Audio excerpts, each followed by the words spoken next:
말씀이 육신이 되어 우리 가운데 거하심에 우리가 그의 영광을 보니 아버지의 독생자의 영광이요 은혜와 진리가 충만하더라.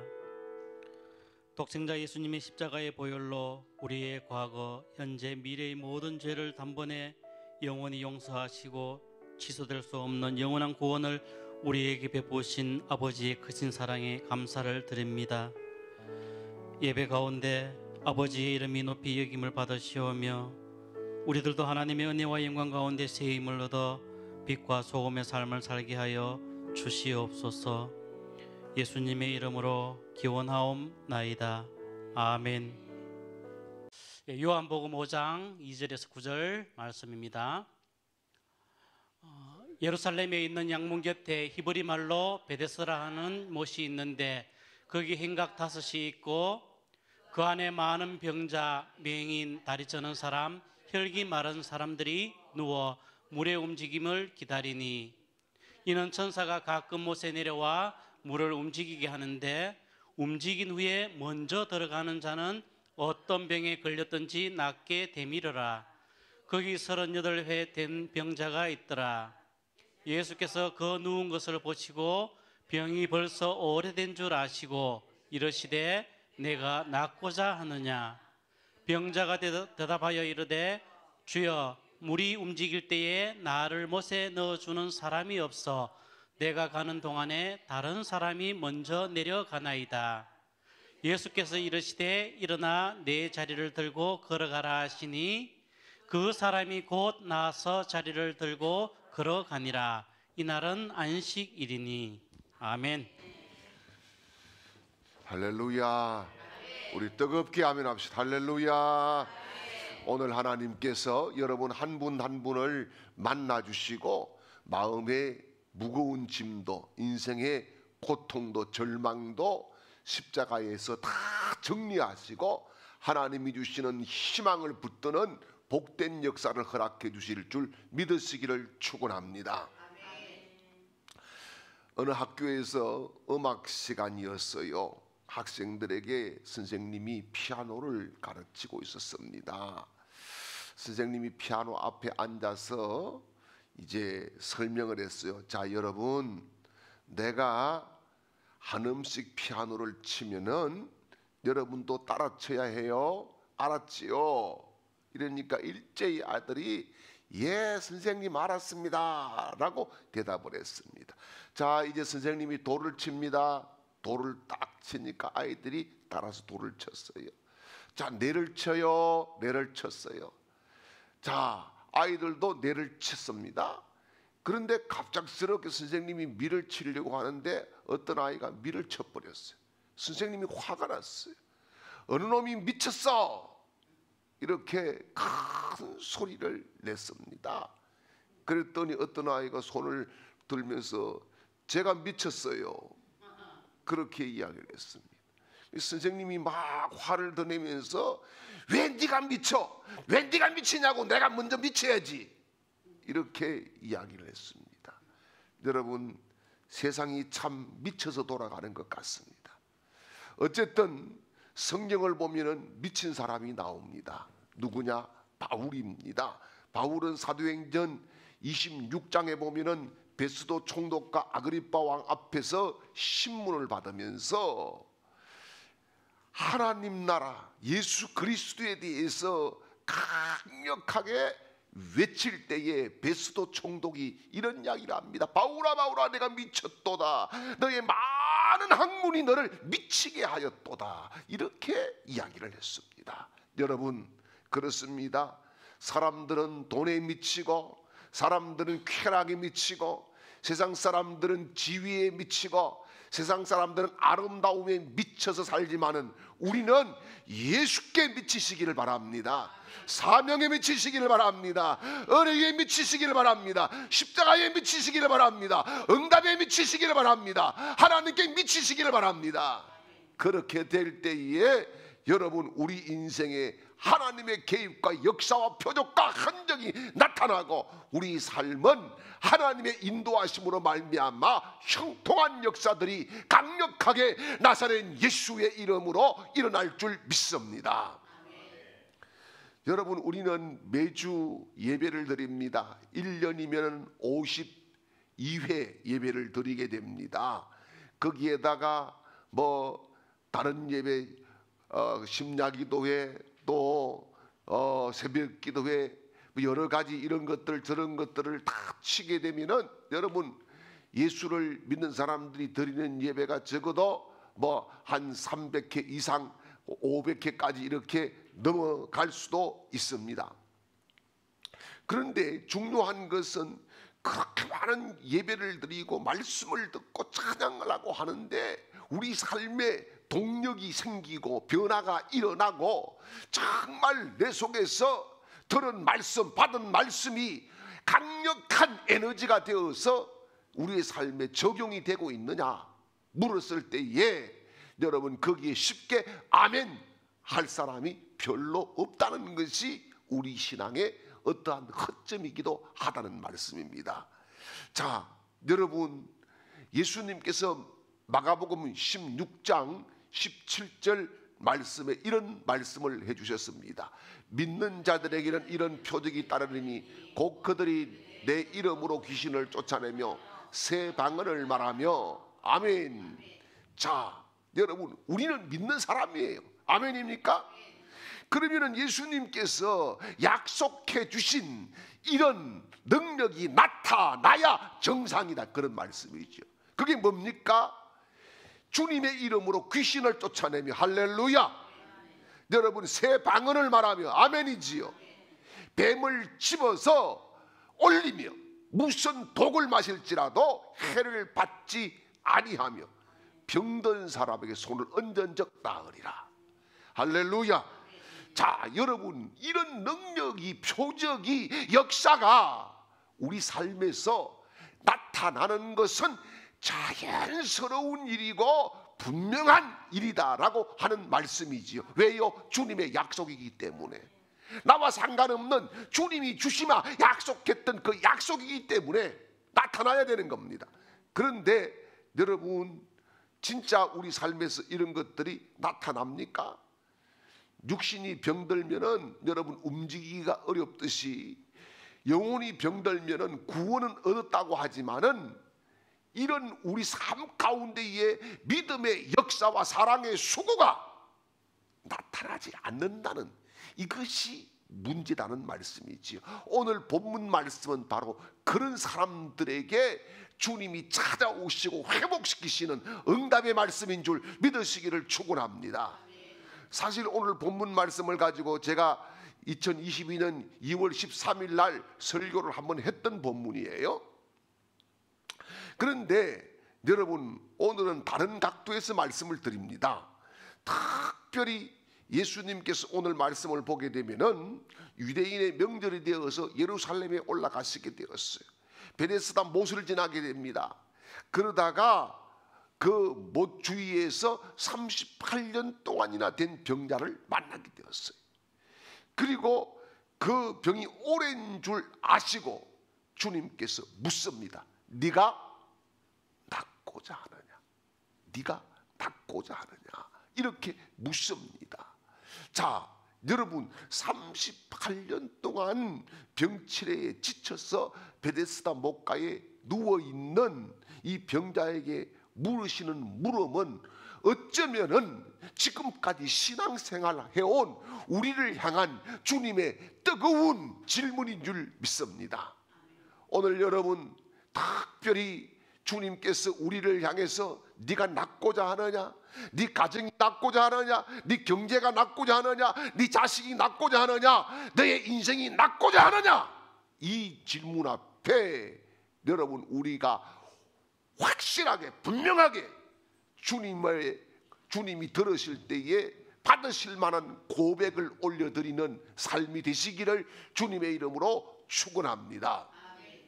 자, 그러면은 여러분, 어떻게 하면은 우리가 나을 수 있을까요? 어떻게 하면 우리 가정이 낫고 우리 경제가 풀어지고 여러분 내 자식이 잘 될까요? 어떻게 하면 그렇게 될까요? 첫째는 내 방법을 버려야 된다는 것입니다. 오늘 2절에서 4절 말씀을 같이 읽겠습니다. 예루살렘에 있는 양문 곁에 히브리 말로 베데스다 하는 못이 있는데 거기 행각 5이 있고 그 안에 많은 병자, 맹인, 다리 저는 사람, 혈기 마른 사람들이 누워 물의 움직임을 기다리더니 이는 천사가 가끔 못에 내려와 물을 움직이게 하는데 움직인 후에 먼저 들어가는 자는 어떤 병에 걸렸든지 낫게 되밀어라. 아멘. 자, 여러분, 우리가 이미 알다시피 베데스다의 그 어원의 뜻은 뭡니까? 은혜의 집, 자비의 집, 그런 뜻을 가지고 있습니다. 자, 이 물이 고여 있는데 한 번씩 간헐적으로 물이 소용돌이를 쳤다는 거지요. 그리고 물이 움직일 때 누구든지 어떤 병이든지 여러분, 병에 뭐 경중을 따지지 않고 먼저 뛰어든 사람은 낫게 되었다라고 하는 그런 전설을 가지고 있었다는 말씀이지요. 그런데 여러분, 여기에 베데스다에 모순이 있습니다. 물이 움직일 때 먼저 들어가는 사람은 중병 환자이겠습니까? 경증 환자이겠습니까? 당연히 경증 환자. 그들이 먼저 뛰어들 수밖에 없는 것입니다. 그래서 여러분, 비교적 건강한 사람은 뛰어들어서 나을 수 있는 찬스가 많아지는 것이지요. 물이 움직일 때 먼저 들어가는 사람은 그 자리가 자비의 집이고 은혜의 집일 수 있지만은 여러분, 조금 늦게 들어가는 중병 환자들에게는 거기가 은혜의 자리는 절대 아니지요. 뭡니까? 실패의 자리요, 낙심의 자리요, 슬픔의 자리요, 원망의 자리요, 짜증나는 자리요, 괴로움의 자리요, 고통의 자리, 그 자체였단 말씀이지요. 그래서 베데스다의 뜻은 어떻게 보면은 자비의 집이 아니라 경쟁의 집이었다라고 하는 겁니다. 사랑하는 여러분, 오늘 5절 6절 말씀을 우리 같이 한번 보겠습니다. 거기 38배 된 병자가 있더라. 예수께서 그 누운 것을 보시고 병이 벌써 오래인 줄 아시고 이르시되 내가 낫고자 하느냐. 아멘. 자, 여기 연못가의 환자 중에 어느 한 남자에게 예수님이 딱 시선이 고정되었습니다. 그곳에 38년이나 되었다라고 하는 오랜 병 속에 남은 것은 허탈감과 절망감과 자괴감, 실패감밖에 없는 한 사람에게 눈이 꽂혔습니다. 상상해 보십시오. 아픈 상태로 날짜로 치면은 13,870일이에요. 13,870일. 치유를 기다리면서 여기 왔습니다. 그토록 인내했기 때문에 치유를 받았다라고 이야기도 할 수 있겠지만은 여러분, 이 사람이 여기에 온 것은 뭡니까? 자포자기하지만은 그래도 가봐야지, 어쩔 수 없이 거기에 가서 누워 있어야지, 이런 생각을 가지고 이 사람은 여기를 찾아왔다고 볼 수밖에 없는 거지요. 달리 뾰족한 수가 없습니다. 달리 자기 병이 나을 수 있는 길이 없습니다. 그래서 가냘픈 이 심정을 가지고 이 자리를 찾아오게 된 것이라는 말씀이지요. 그런데 여기 주님이 이 사람에게 묻습니다. 네가 낫고자 하느냐? 여러분, 정말 낫기를 원해서 여기까지 지금 38년 동안 13,870일을 찾아왔던 것 아니겠습니까? 그런데 어떤 낯선 사나이가 네가 낫고자 하느냐 이렇게 묻습니다. 이 낫고자 하느냐를 다른 번역에 보게 되면은 네가 온전해지기를 원하느냐, 이런 말씀을 해주고 있는 겁니다. 여러분, 이 말은 정말 상상 밖의 소식이었고 말씀이었습니다. 갑자기 묻는데 이 사람이 대답하는 것을 보십시오. 7절 말씀을 보겠습니다. 병자가 대답하되 주여, 물이 움직일 때에 나를 못에 넣어주는 한 사람이 없어 내가 가는 동안에 다른 사람이 먼저 내려가나이다. 아멘. 여기 보십시오. 내가 지금까지 못 낳은 이유가 뭔지 아십니까? 나를 누가 넣어줄 사람이 없고 내가 가니까 다른 사람이 먼저 들어갔습니다. 그래서 나는 지금까지 그저 이렇게밖에 이 모양 이 꼴로 지금 있는 겁니다. 자기 나름대로의 낳지 못한 이유에 대해서 확실한 답을 가지고 있었어요. 내가 왜 못 낳았는지 거기에 대한 답을 가지고 있었습니다. 그런데 이 사람에게 찾아온 분이 누굽니까? 예수 그리스도입니다. 치유자입니다. 해결자입니다. 주님입니다. 창조자입니다. 능력자입니다.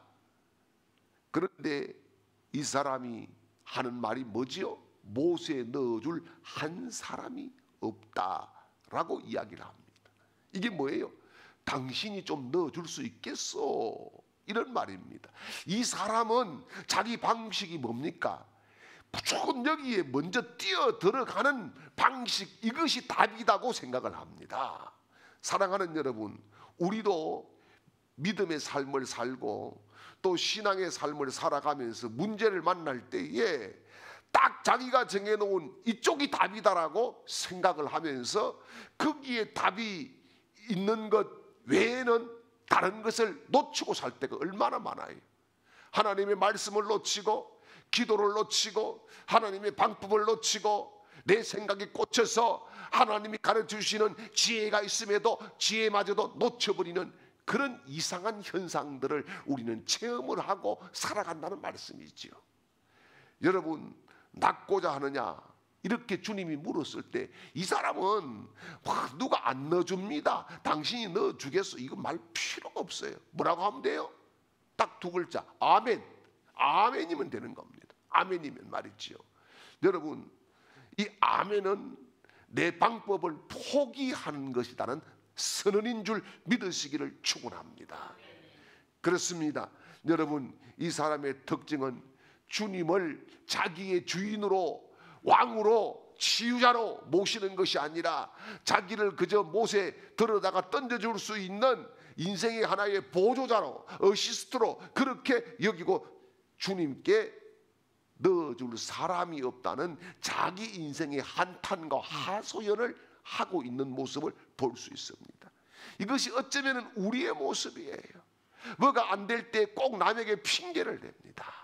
누구 때문에 안 되고 뭐 때문에 안 되고 뭐 때문에 그렇고 그때는 이래서 그랬고 자꾸 핑계를 냅니다. 여러분, 오늘 아침에 주님이 우리에게 찾아오셨습니다. 네가 낫고자 해? 네가 온전해지기를 원해? 네 가정이 온전해지기를 원해? 주님 앞에 우리가 외칠 수 있는 두 글자가 뭡니까? 아멘입니다. 아멘. 할렐루야. 할렐루야. 그러므로 여러분, 내 계획을 오늘 십자가에 다 내려놓으시기를 바랍니다. 오늘 내 뜻을 십자가에 다 내려놓으시기를 바랍니다. 사람의 소리를 듣지 마시고 하나님의 음성을 들으시기를 바랍니다. 여러분 보십시오. 물이 동할 때 막 사람들이 뛰어들 때 막 여기저기 웅성웅성하면서 사람의 소리가 얼마나 많았겠어요.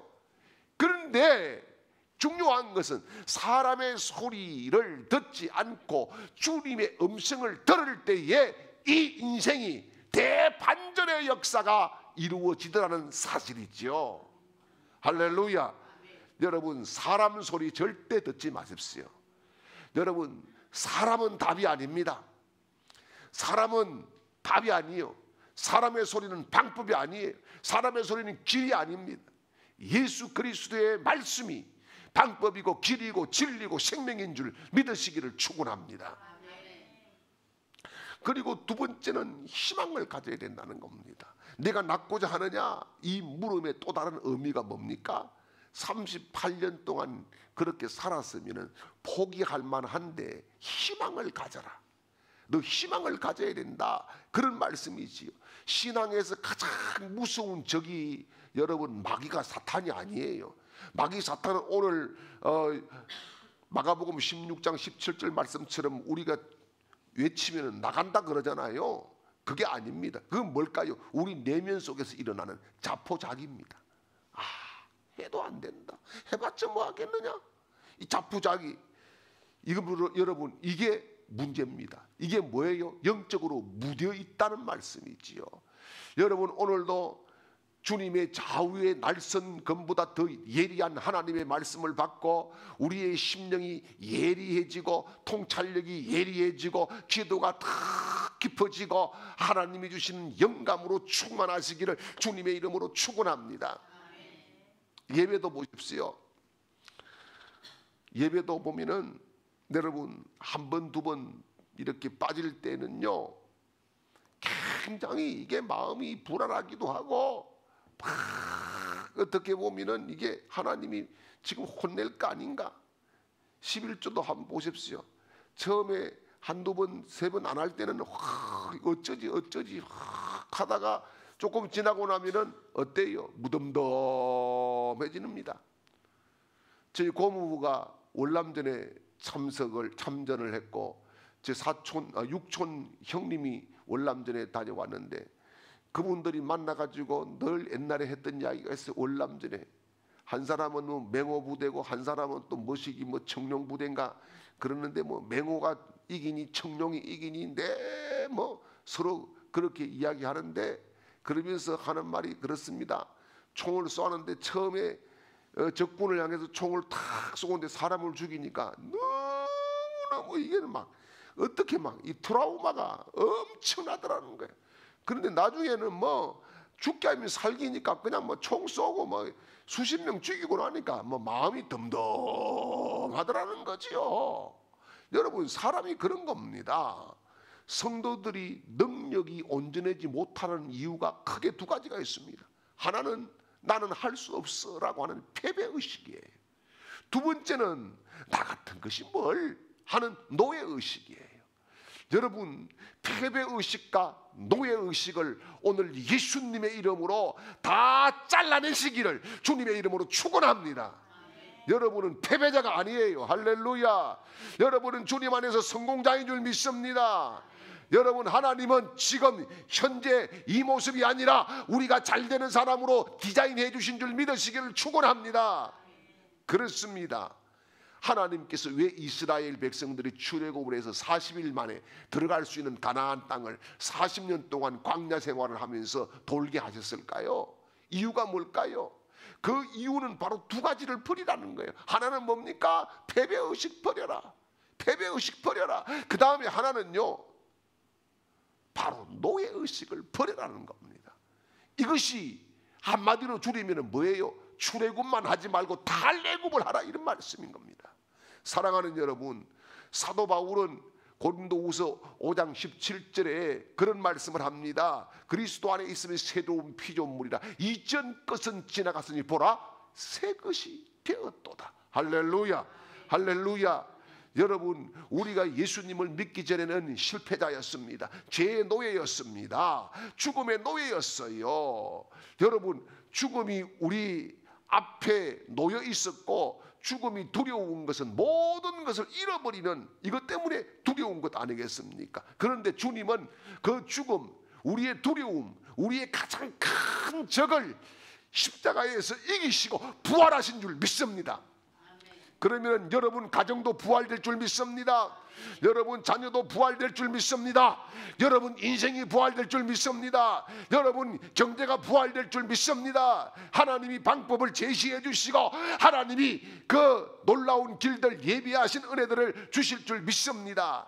그래서 에레미야 33장 3절에 뭐라고 그럽니까? 너는 내게 부르짖으라 내가 내게 응답하겠고 내가 알지 못하는 크고 비밀한 일을 내게 보이리라. 할렐루야. 여러분 주님은 방법을 가지고 계세요. 주님은 길을 가지고 계세요. 주님은 우리를 사랑하고 계세요. 주님은 우리에게 함께하고 계세요. 여러분 보십시오. 이 이집트의 요셉이 노예로 팔려갔습니다. 그것은 이 요셉에게는 엄청난 트라우마고 인생의 엄청난 분노. 여러분 버린 정도가 아니라 팔았으니까 거절감의 상처에다가 뭡니까?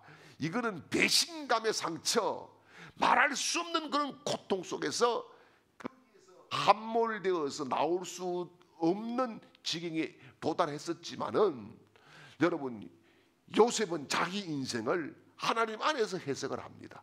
어떻게 합니까? 창세기 45장 5절 말씀해 보니까 당신들은 나를 이곳에 팔았다고 해서 근심하지 마소서, 한탄하지 마소서. 하나님이 생명을 구원하시려고 나를 당신들보다 먼저 보내셨나이다. 아멘. 여러분, 지금 어떠한 문제가 있어요? 어떠한 환란이 왔어요? 해석을 요셉처럼 하셔야 돼요. 할렐루야. 여러분, 얼마나 이갈리는, 얼마나 정말 고통의 이 가슴에 멍이 들어서 살 의욕마저 없어질 만한 그런 좌절감, 거절감, 배신감, 이런 것들이 얼마나 많았겠어요. 그런데 뭐라 그럽니까? 하나님께서 나를 먼저 보내셨다. 하나님의 계획에 우리가 이렇게 되는 것이 있었다. 여러분, 요셉이 팔려가서 끝났다라고 하면은 하나님의 계획은 미완성이에요. 여러분, 우리가 실패하고 넘어지고 자빠지고 여기서 끝이라고 하면 이거는 하나님의 계획은 미완성이고 하나님은 전능하신 분이야. 못 되는 거예요. 그러나 하나님께서는 우리에게 해피엔딩을 준비하시고 계시는 줄 믿으시기를 축원합니다. 잘됨을 기억하시고 여러분 오늘 낙심을 버리시기를 축복합니다. 그리고 세 번째는 자리를 털고 일어나 걸어가라, 이렇게 말씀을 합니다. 우리 8절과 9절 말씀을 읽어보겠습니다. 예수께서 이르시되 일어나 내 자리를 들고 걸어가라 하시니 그 사람이 곧 나와서 자리를 들고 걸어가니라. 이날은 안식일이니. 아멘. 여러분, 예수님께서는 자리를 들고 일어나 걸어가라. 무슨 자리입니까? 병든 자리입니다. 예? 여러분, 원망의 자리입니다. 실패의 자리예요. 때로는 분노의 자리예요.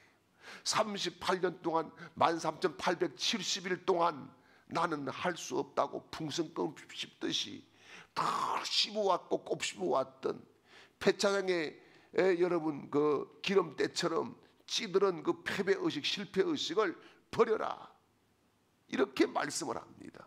그것이 바로 이 사람이 들고 가야 될 뭐예요? 자리라고 하는 말씀이지요.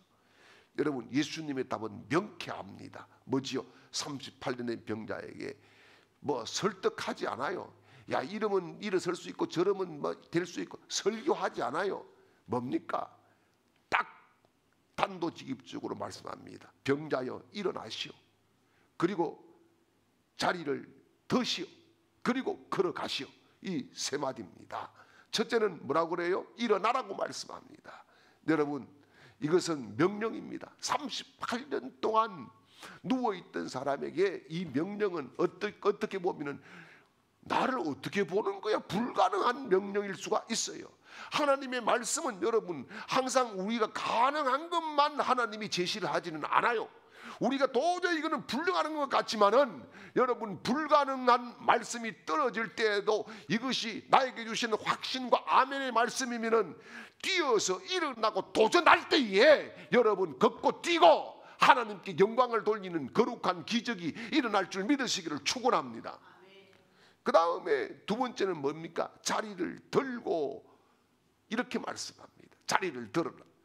38년 된 병자의 가장 오랜 친구가 바로 이 자리입니다. 자리를 끼고 살았겠지요. 여러분, 자리는 그곳에 눕기만 하는 것이 아니라 그곳에 머물게도 했고, 그 자리를 들고 주님은 지금 일어나라고 말씀합니다. 여러분을 눕게 하고 여러분을 정말 힘들게 하면서 때로는 돕는 것 같은 그런 내면의 세계에서 있는 여러 가지 생각들이 있을 것입니다. 어떤 사람은 돈일 수도 있고 자리가 말이죠. 어떤 사람은 가족일 수도 있어요. 어떤 사람은 습관일 수도 있어요. 어떤 사람은 지식일 수도 있어요. 그런데 그 자리를 들고 일어나 걸어가라. 주님은 그렇게 외치십니다. 이게 뭐예요? 환경을 바꾸라는 거예요. 생각을 바꾸라는 거예요. 인식을 바꾸라는 거예요. 예? 여러분, 예수님은 멀리 보고 엎드려 절하는 그런 대상이 아닙니다. 오늘 지금 여기에 오셔서 우리와 함께 살아계신 분인 줄 믿습니다. 그래서 주님이 뭐라고 말씀합니까? 내가 네 안에, 네가 내 안에 있으면은 모든 것을 이룬다고 말씀하지 않습니까? 여러분, 내가 주님 안에 있음을 선포하시기를 바랍니다. 주님이 내 안에 계심을 선포하시기를 바랍니다. 그럴 때에 여러분 우리가 지금 의지하고 살았던 모든 자리를 털고 일어나고 주님과 손잡고 걸어가는 복된 역사가 일어날 줄 믿습니다. 그리고 또 한 가지죠. 걸어가라고 말씀합니다. 여러분 이게 뭐예요? 걸어가라. 지금 이 사람이 걸어갈 수 있었을 것 같으면 벌써 다이빙하고 들어갈 수도 있었겠지요. 그거는 뭐지요? 너의 과거, 너의 상처, 너의 불가능, 그 의식을 버려라, 단절해라, 잘라라, 이렇게 말씀하는 겁니다. 여러분 내가 안 걸어봤는데 어떻게 걸어? 이러면 못 걸어요. 의식 속에서 나는 못 걷는다라고 하는 의식이 팽배해 있으면 움직이려고 하지 않아요. 그거 버리라는 거예요. 그게 실패의식 아니겠습니까? 그게 패배의식이 아니겠습니까? 그거 버리라는 거예요. 여러분 예수님께서 그 왕의 신하의 아들이 병들었을 때 신하가 와서 예수님께 내 집에 오셔가지고 고쳐주십시오 했을 때에 주님이 뭐라 그럽니까? 내 아들이 살아났다 가라고 그럽니다. 여러분 이 말씀을 잘 보십시오. 네가 돌아가면 살아날 것이 아니라 지금 살았다는 거예요. 지금. 그래서 예수님이 말씀하신 시간과 자기 아들이 낳은 시간을 맞춰보니까 정확한 그 시였더라. 성경은 그렇게 말씀을 하고 있습니다. 여러분 일어나 걸으라고 하는 순간에 여러분 일어나 걷는 거예요. 할렐루야. 여러분 가정이 오늘도 일어나시기를 바랍니다. 여러분 사업이 예수의 이름으로 일어나시기를 바랍니다.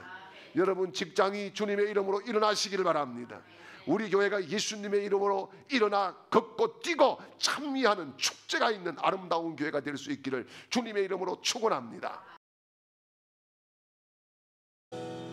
이제는 우리 구주 예수 그리스도의 크신 은혜와 하나님 아버지의 극진하신 사랑하심과 성령님의 위로교통 충만케 하시는 은혜가 내 자리를 들고 일어나 걸어가라는 말씀 앞에 아멘으로 반응하고 믿음으로 나아가는 모든 하나님의 백성들 머리 위에 그 가정과 사업과 직장과 하는 모든 일들과 일터와 학업 위에와 우리 교회와 이 시간에도 병상에서 혹은 객지에 서 있는 우리 중앙의 모든 가족들의 머리 위에와 태풍을 맞아 고난 가운데 힘들어하는 우리 동포들에게 이제로부터 영원토록 함께 있을지어다.